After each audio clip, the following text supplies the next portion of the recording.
Berikut ini langkah penyambungan kabel. Iya, kemana dia jalan?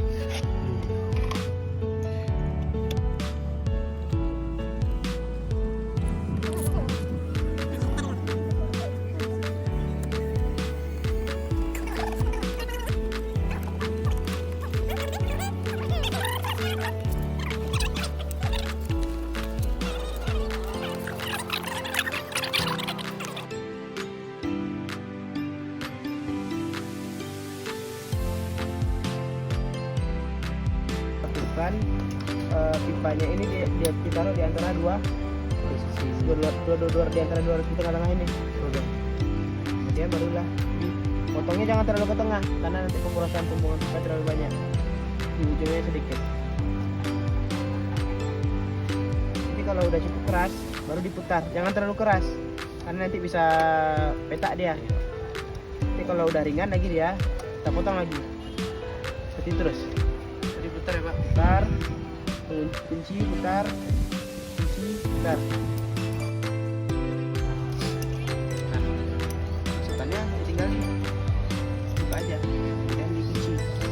Nah, untuk ukuran pipa yang keluar pastikan tidak terlalu besar dan tidak terlalu kecil juga. Jadi pas. Kira-kira ukurannya hanya sekitar 0,2 sampai 0,4 mili. Setelah itu barulah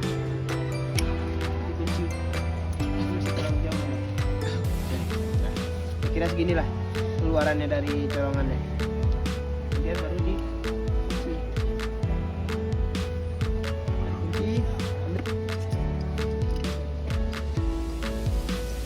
Karena ini masih belum cukup kuat, kita kuncinya pakai tangan. Dikasihnya lagi. Jangan terlalu kuat, masanya. Barulah lakukan pelebaran pipa.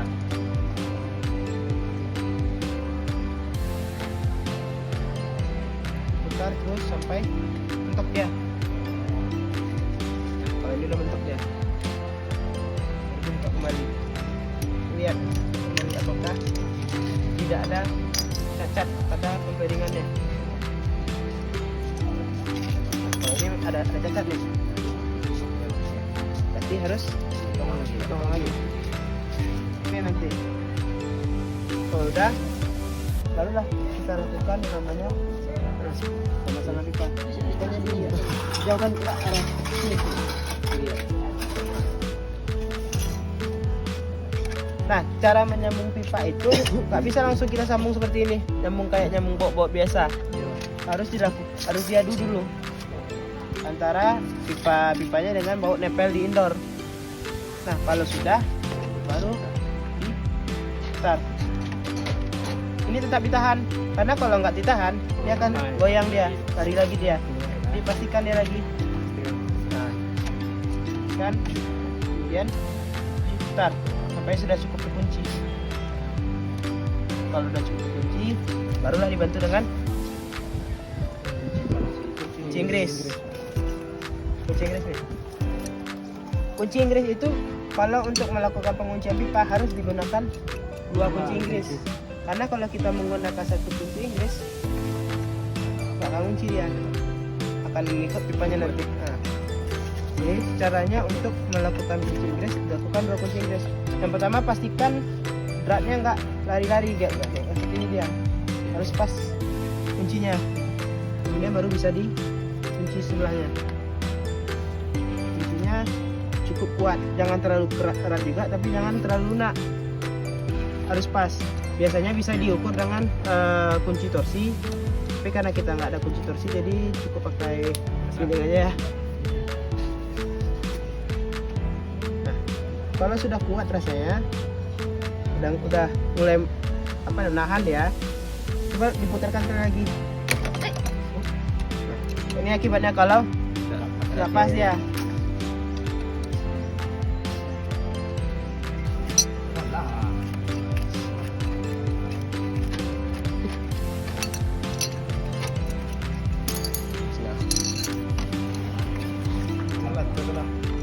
Coba.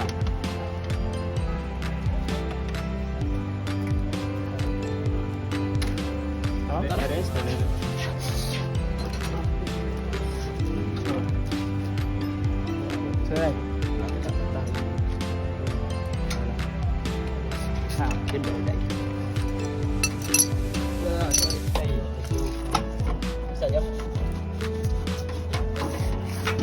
siapa bang?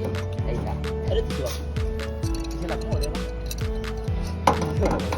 Ada bang.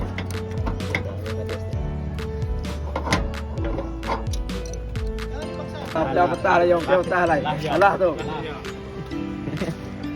Bang, gue tahan nyo aja.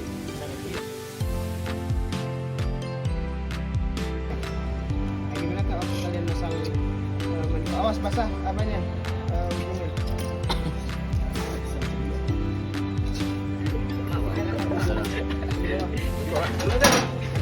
Pentil dengan pentil manipulnya beradu. Ada masuknya tuh. Kalau enggak bisa nanti dia. Dapat. Tekan dia. Dia. Pastikan pemasangan kuat ya. Nggak usah pakai buat ini pakai tangan. Nah, nah, pada saat ini belum terjadi pemvakuman pada pipa. Untuk melakukan pemvakuman dibuka dulu apanya, kerannya. Kayak kita ngisi freon. Jadi ini dilakukan pemvakuman. Ada terjadi isapan karena sebelumnya ada tekanan tapi tidak tinggi. Dimana tekanan itu ada tekanan di angin yang ada pipa saat kita melakukan penyambungan. Karena ada angin di dalamnya. Sebelum dilakukan freon saat ini masih ada tersimpan di dalam kan? Nah, jika tidak ada dalam waktu yang cukup lama, berarti biasanya aman. Kalau naik kembali dia, berarti ada udara yang masuk kembali. Buka lagi ya. Nah, biasanya untuk pembakaran itu biasanya 5 sampai 15 menit.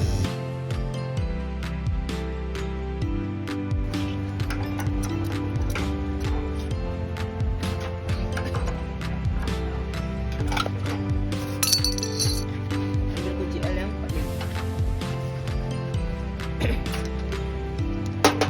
Bisa tidak ini ada kunci. Kunci L tadi mana dilakukan? Apakah kita ragu? Saya ragu nih. Masih ada motor nggak belum? Dilakukan dulu pelepasan freon dikit aja. Nah, setelah udah dikunci kembali. Baru dilakukan pengecekan freon. Biasanya digunakan air sabun karena air sabun nggak ada ya. Biasanya air sabun dipasang mengadang-gelambung kayak bocor. Nah, kalau jika tidak ada baru bisa dibuka mulai dari yang kecil. Yang kecil ini namanya press. Kemudian kembali ke isapan. Baru dibuka yang di bawahnya juga. Pastikan keduanya sudah dibuka sebelum dilakukan pengecekan hidup. Karena kalau enggak kompresor akan tertahan tekanannya di pressnya. Kalau udah dicolok silakan hidup. Masih normal ya. Sekarang kita lihat apakah tekanan freon dan arusnya berbanding lurus atau tekanannya belum tercapai tapi arusnya sudah tercapai atau berlebih, atau tekanannya telah tercapai tapi arusnya masih belum tercapai atau sudah tercapai. Nanti kita lihat.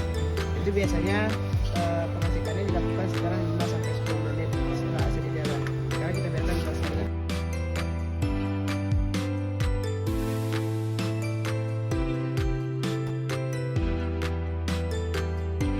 Pada saat kita kunci lihat apa yang terjadi? Karena tidak ada tekanan lagi. Nah, apabila sudah nol, barulah isapannya kita kunci.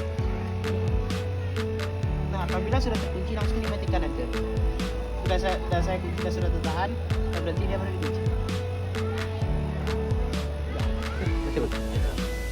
Langsung dimatikan dengan cepat. Kalau enggak akan tertahan tekanannya.